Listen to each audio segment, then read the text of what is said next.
The lecture hall was buzzing with chatter, pens clicking and papers shuffling as students settled into their seats. On the far end, near the window, a young woman sat with her head lowered, clutching her notebook like a shield. Her name was Emily Carter. To most of her classmates, she was invisible. Shy, quiet, and often overlooked, she rarely raised her hand or spoke unless directly called on. But today, something unusual was about to unfold, something that would change the way everyone, including her arrogant professor, saw her. Professor Lawrence, a man whose reputation was as sharp as his tongue, strode into the room with his usual air of superiority. He was brilliant, no doubt, but cruel with his words, especially to students who didn't meet his exacting standards. He thrived on intimidating those who lacked confidence, believing harshness built resilience. For Emily, he was her greatest fear. Every time his eyes scanned the class, she prayed he wouldn't notice her. That day, he began his lecture with an air of excitement. "Ladies and gentlemen," he declared, chalk scratching against the board, "this is one of the most complex equations in modern mathematics. For decades, scholars have debated its approach. Consider it impossible. None of you will solve it, but let's humor the exercise." The board was soon filled with sprawling symbols, numbers, and integrals that seemed to twist and loop endlessly. Murmurs of disbelief spread through the room. He turned to the class with a mocking smile. "Anyone? No. Of course not." His gaze swept the room until it landed on Emily. She felt her stomach twist. "Miss Carter," he said slowly, as though savoring the cruelty, "why don't you give it a try? Or is silence the only contribution you plan to make this semester?" The class laughed, some awkwardly, others outright cruelly. Emily's cheeks burned crimson. Her first instinct was to shake her head and shrink into her seat.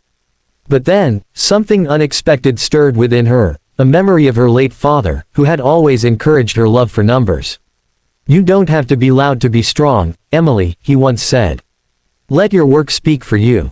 Taking a shaky breath, she stood. The room grew quiet as she walked to the board, clutching the chalk with trembling fingers. She stared at the equation, heart pounding in her chest. For a moment, doubt screamed in her mind, "What if I fail? What if they laugh even more?" But then she began. Her hand moved slowly at first, writing symbols, crossing them out, rewriting, adjusting. The class watched, confused at what this shy girl thought she was doing. Professor Lawrence crossed his arms, smirking, already rehearsing the insult he'd deliver when she gave up. But Emily didn't give up. Her movements grew steadier, more confident. Lines of logic unfolded, hidden patterns revealing themselves. Students leaned forward, whispers rising as they began to recognize fragments of brilliance in her method.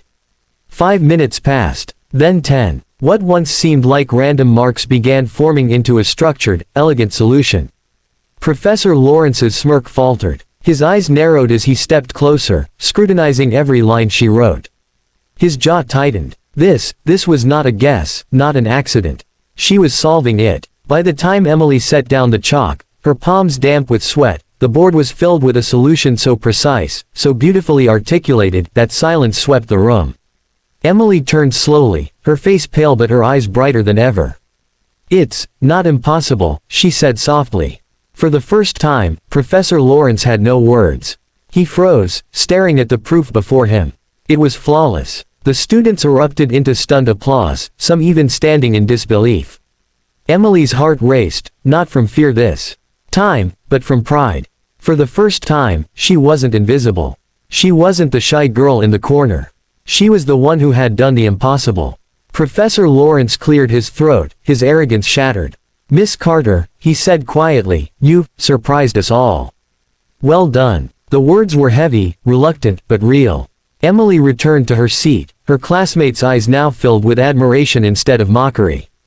A few whispered congratulations. For the first time, she lifted her head high. That night, Emily walked home under the glow of the street lamps, her heart lighter than ever before. She thought of her father and smiled. She had faced humiliation, fear, and doubt, but she had proven, not just to them but to herself, that she was capable of greatness. The world might still underestimate her, but she would never underestimate herself again. And so, the shy girl who once hid behind silence became a symbol of courage, not because she had shouted, but because she had spoken in the language she knew best, the language of brilliance. Her story carried a message that echoed far beyond that lecture hall: never let anyone's mockery define your worth. Sometimes, the quietest voices carry the loudest truths.